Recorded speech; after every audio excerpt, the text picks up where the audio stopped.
The Conjuring, the Perron family moves into an old farmhouse in Rhode Island in 1971.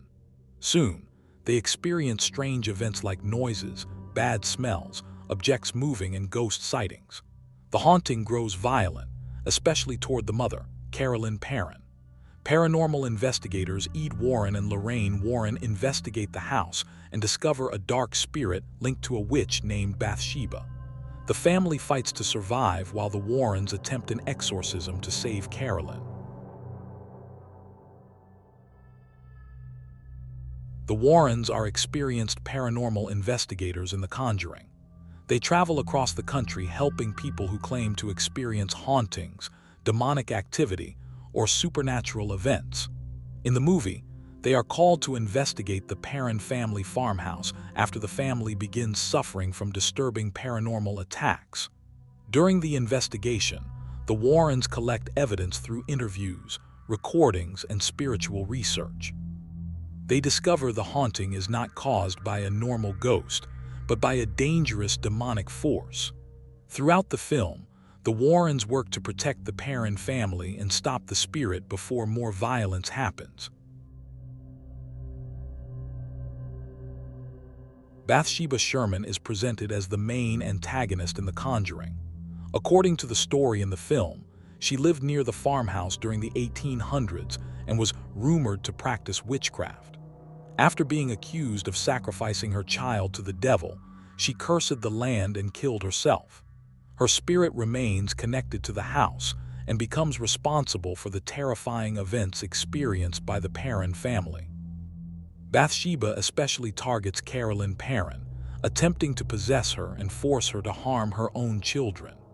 The movie portrays Bathsheba as a powerful and malicious demonic entity whose curse controls the farmhouse and terrorizes anyone living there. The Annabelle intro scene shows two nursing students explaining how a doll named Annabelle became haunted. They say the doll moved on its own, left messages, and attacked people in their apartment. The Warrens explain the doll itself is not possessed. An evil spirit uses the doll to manipulate humans and gain power. This scene introduces the danger of demonic entities and connects to the larger universe of Annabelle and the Conjuring series. One of the first signs of danger in The Conjuring happens when the Perron family dog, Sadie, refuses to enter the farmhouse after the family moves in. While the family explores the house excitedly, the dog stays outside and becomes frightened and aggressive when they try to bring her in. This moment creates early tension because animals are often shown in horror films as sensing supernatural danger before humans do. Sadie's death in The Conjuring symbolizes the evil presence inside the farmhouse and acts as an early warning of the danger facing the Perron family. Before her death, Sadie refuses to enter the house, suggesting animals can sense supernatural threats before humans recognize them. Her behavior shows the house is already controlled by a dark force. The discovery of Sadie's body the next morning marks the point where the haunting becomes serious and threatening. The death destroys the feeling of safety the family still had after moving into the farmhouse. Symbolically, Sadie's death represents innocence being destroyed by evil and foreshadows the increasing violence that later targets the family, especially Carolyn and the children. The scene also increases fear because the spirit's power is shown through physical harm, not only strange noises or moving objects. In The Conjuring, Rory is the spirit tied to the music box that the Perron children receive as a gift. The music box plays a haunting tune and reveals a ghostly boy figure named Rory who appears during the haunting sequence. Rory acts as a warning sign inside the house. When the music box plays on its own, it signals nearby paranormal activity and rising danger in the farmhouse. The scene builds tension by showing the presence inside the home is aware of the family and actively interacting with them through the music box. In The Conjuring, The rotten smell signals a strong demonic presence inside the Perrin farmhouse. The odor appears without a clear source and spreads through different rooms at different times. The smell links to the spirit of Bathsheba Sherman and the history of death tied to the land. It shows the haunting goes beyond sound and movement. It affects the physical environment. The smell often appears before major attacks or intense paranormal activity. The scene works as a warning. It shows the family living inside a space filled with corruption and decay. It also increases fear because the source stays invisible while the effect becomes overwhelming. In The Conjuring, Lorraine experiences psychic visions tied to the farmhouse and its history.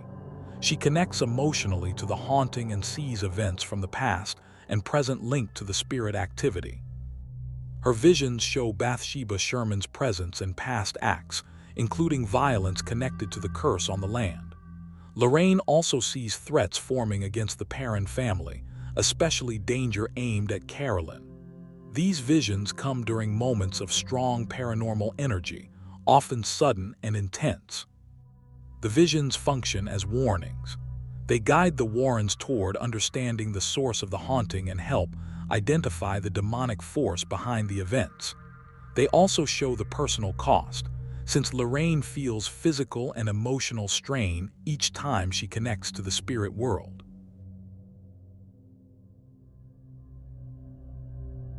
Roger Perrin describes extended paranormal activity after moving into the farmhouse in 1971.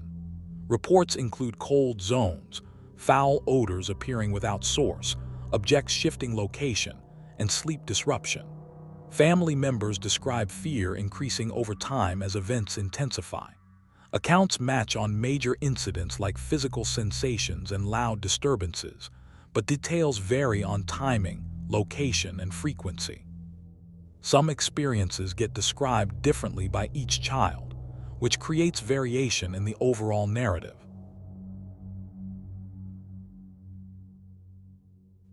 Case documentation presents a step-by-step escalation pattern.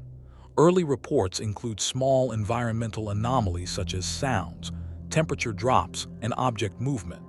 Later stages describe physical aggression, scratches, and direct targeting of family members. The investigation focuses on identifying a controlling demonic presence behind the activity. Notes describe use of interviews, seances, and spiritual interpretation to map the source of the haunting.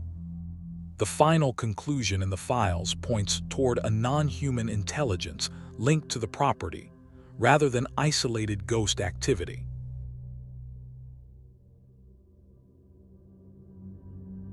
Rhode Island historical archives include references to a woman named Bathsheba in the 1800s.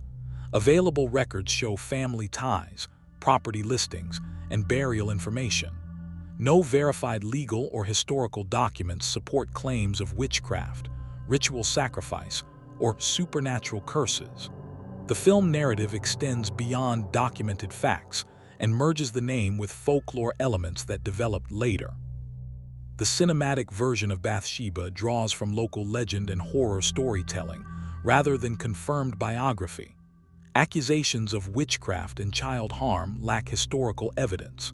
The curse narrative functions as a fictional explanation for the haunting within the story structure. Historical records and film depiction do not align on behavior, events, or cause of death.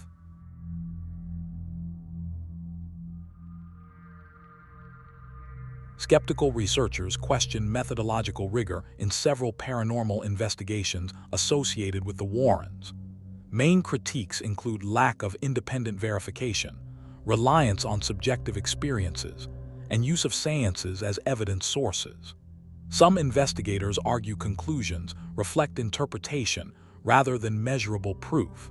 Supporters counter that field conditions limit controlled testing, and that witness testimony carries weight in unexplained environments. Some accounts from investigations describe different activity types across the farmhouse. Certain events feel location-specific, while others appear linked to particular triggers or times. This leads to two main interpretations: a single controlling entity producing varied effects, or multiple independent presences acting separately. No verified consensus exists among investigators, witnesses, or researchers. The case remains open to interpretation due to inconsistent data and limited objective measurement. Paranormal investigators who critique the case point to weak evidence standards and heavy reliance on personal testimony instead of repeatable proof. Seance sessions and psychic impressions form a major part of the interpretation, but skeptics label these methods subjective and not independently verifiable. They also highlight limited physical evidence and unclear documentation for photos or recordings. Some researchers suggest natural causes like building structure, environmental effects, sleep disruption, and suggestion under fear. They reject the demon explanation and argue the conclusions go beyond what the data supports. That was the Conjuring Iceberg. I hope you all enjoyed the video. If you did, please leave a like and subscribe. Thanks for watching.